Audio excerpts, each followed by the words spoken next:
Hey guys, DJ JPW here, back with another video. I'm just gonna have a look at the time. Okay, look at it. It's all good. Okay, now I just want to say, guys, I do have a cold. I have a bad throat. I don't think I'm at the coughing stage yet, okay, guys. But I might not have a video tomorrow or whenever I get over this cold. Hopefully, I'll do it then. Okay. So let's get back. Sorry. Let's get back into this, guys. Hopefully you still enjoy. I'm still going to try and do the voices again. Metal chairs and tables, glazed tiles on the walls and on the floor, unsophisticated tableware on the occasional crack. Guesses that were what a canteen in a pioneer camp supposed to look like. Simeon, wait a moment. We'll find you a place to sit. She looked around the place. Davashan, that person, hold it right there. Olga Dmitrievna shouted at Elisa, who was passing by. What's up with your clothes? What's up with your clothes? Anything wrong with me? Indeed, her attire looked somewhat provocative. Get your uniform nice and neat right now. Alright. Elisa got her shirt right and walked past, shooting an unpleasant glare at me. So, where can we find you a place to sit? There weren't a lot of free seats. Go over there, next to Olyan. Maybe Yeah, it's fine. The food's already on the table too. I had no other choice but to accept. In common Russian language, kotlet, I wish I wrote that. Cutlet is minced meat fried or baked in the shape of a ball or a cylinder, close to American patties.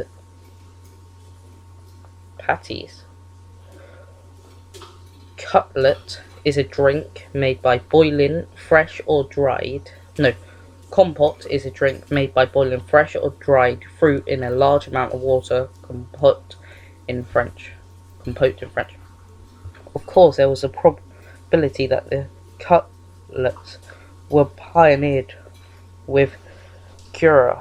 The mashed potatoes, generously seasoned with arsenic, and the glass fibre with excellent antifreeze instead of compote. But it all looked so tasty that I had no chance to resist. Hey! What you want? I replied rather rudely to Alyan, who was sitting next to me. What didn't you want? Why didn't you play football with us? That is not the right voice. I'm sticking with it. Because my clothes. Said I pointed at the source of my problems. Oh, alright then, eat. Oh, alright then, eat. Listen to that beat, you know. However, there wasn't much left to eat. My cutlet was missing from the plate. I turned them. I swear I did. Wait a second, guys, I'll be right back. Okay, guys, we're back. Got the sound sorted out. There we go. However, there wasn't much left to eat. My cutlet was missing from the plate. Only she could have done it. No more preciously. None but Alyana could have done it. Give me back my cutlet. In a big family, you snooze, you lose. It can cost you a cutlet if you are careless. Give it back, I'm telling you. I looked at her menacingly and was about to reach out my hand. See, I don't have it. And indeed, Alian's plate was empty. It seemed that the little girl eats as fast as she steals someone's cutlet. Take it easy, we'll work something out now. She grabbed my plate and ran off. There was no point in following her. If they wanted to poison me here, they could have done it in a much easier way. About a minute later, Aliana returned and handed me the plate with a steaming hot cutlet on it. Here's one for you, for the starve. Here's one for the starving. Thanks. It was all I could say. I was so hungry that my suspicions were gone in a flash. I was so hungry that I said that. What the? Some bug? No, not a bug. An insect. It got legs and it wiggled. The plate fell to the floor and broke into pieces. The chair hit me hard on my leg while falling. I've disliked insects since I was a child, but when these creepy crawlies appear in my plate, that's just way too much.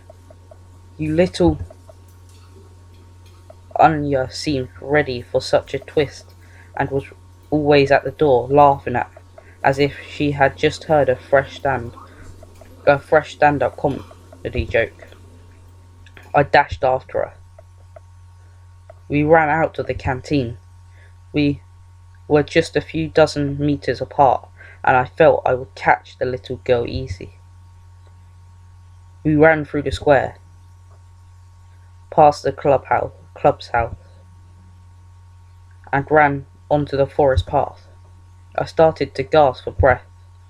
I should have quit smoking, I guess. Aliana passed out of sight on the next turn. It can't be true that she managed to get away from me.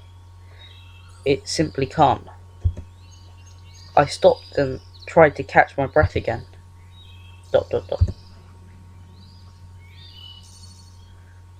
Night was falling. Looks like I'm lost. It's a bad idea to stay in the woods at night. Better get back to the camp. However, I had absolutely no clue which way to go. Well, gotta choose at random. ... Right. ...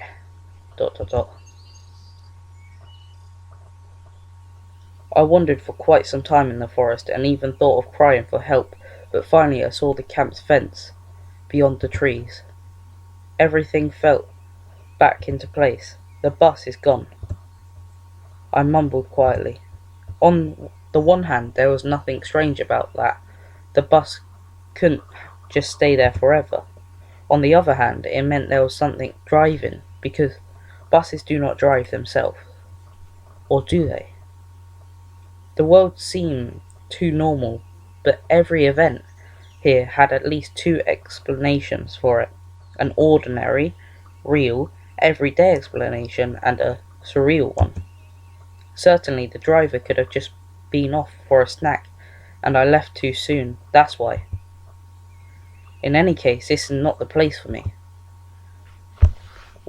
Wherever the bus drives itself or not was probably an important question, but it was much more important to know how I had got here at all,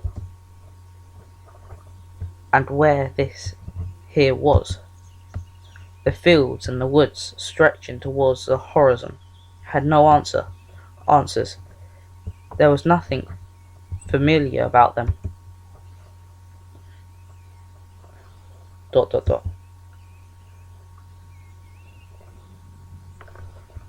A strange, odd and alien world. However, at the same time, it was absolutely not frightening.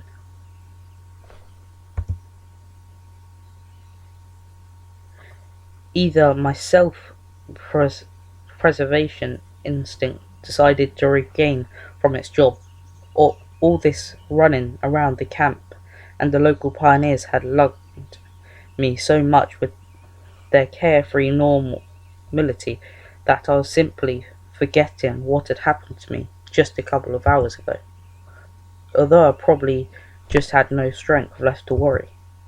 All I wanted was some peace, calmness. I wanted to just have a break from it all. Only after that would I continue looking for answers, ready and reloaded. However, that would be some time later. And what about now? Can I allow myself to relax? ... It got completely dark, and in any case, it was better to spend the night in the camp.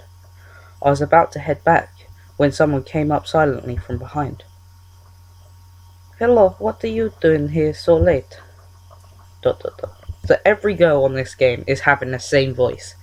I will read out who's talking, but you can probably see who's talking, okay? If you cannot see who's talking, I will read out who's talking. Okay, because every girl in this game is going to have the same voice, because that's the only voice I can do. I was so surprised that I jumped.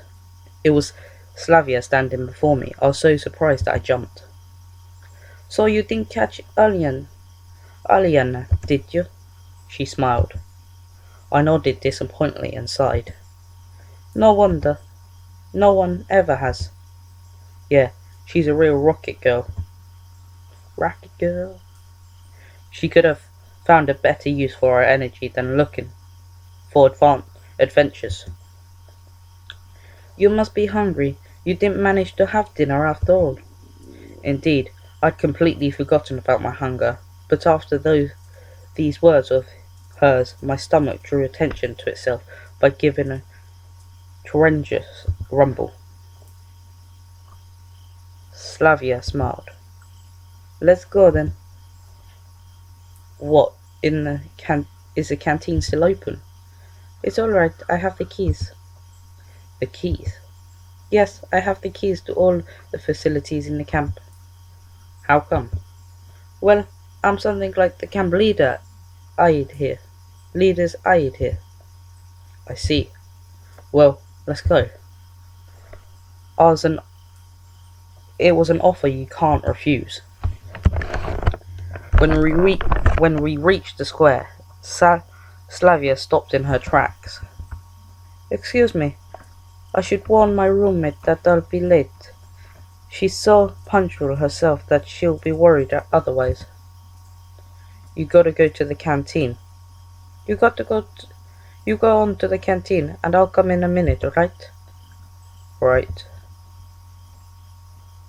I really did not expect to find someone aside from myself there at such a late hour, and that somebody was apparently trying hopelessly to open the door. Without any secret thoughts, I walked up onto the porch. I think that's supposed to be second. Oh. The lockpicker turned out to be Alyssa. I should have probably kept off and waited. She looked at me intently for a while, then said, Don't just stand there, give me a hand or something. Meaning, help me open the door. Why? 'Cause I want some buns and kefir. Dinner wasn't big enough. Is that really a good idea? Aren't you hungry yourself, huh? Alia didn't let you have a normal dinner, did she? She smiled sarcastically. It was true, she didn't. It's fine. Slavia will come now and let's try and do this. What? Guess I shouldn't have said that. I'm off then. And you'll pay for this. You owe me 2 already. Having said that, Alyssa disappeared into the night. I don't know if it's Alisa or Alyssa. I'll find out. And what was the first one? ...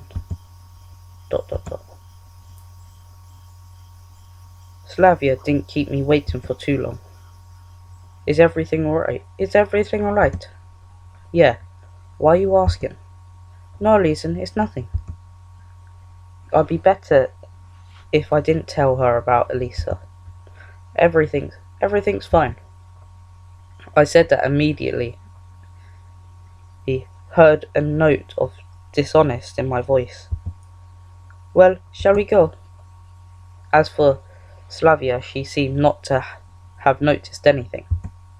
Or at least she was pretending she hadn't. We entered the canteen. Wait a bit. I'll go get something. I sat down on a chair and obediently waited for my saviour. My dinner was simple, a few buns and a glass of kefir. No wonder, I bet Hungry Pioneers finished everything off. However, even that was far better than most of my usual diet. Slavia sat across the table and looked at me while I was eating. Is there something on my face? No, just... She smiled. So how did you like your first day in the camp? Well, I don't really know.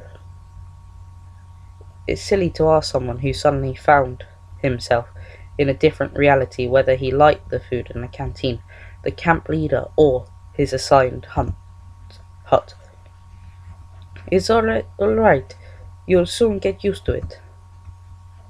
Slavia stared out the window dreamily. Frankly speaking, I have no desire to get used to such a thing, but as far for her, she doesn't know. Or at least she wants me to think that she doesn't.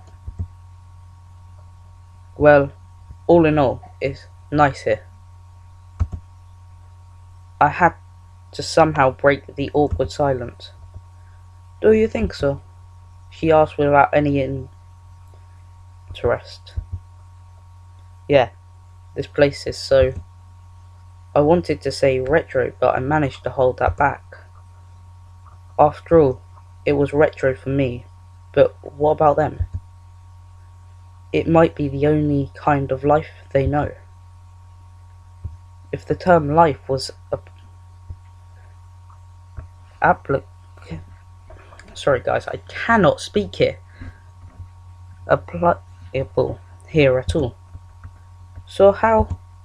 She watched me closely, as if something important depended on my answer. Well, I don't know. Lovely? Yeah, it's lovely here. I guess you're right. She smiled again. Sorry guys, that's my mate. Anyway, that reminds me, I have to end it here, to be honest. It's about time. So, I'd like to ask you to subscribe, like, and if you can't watch it now, watch later, or even if you want to watch it again, okay? Do whatever you want, guys, but please enjoy it. I hope you have enjoyed it. I don't know if the next episode will be up as soon as this one was, because my cold, you can probably tell. Just saving this. Okay, see you next time guys. Bye.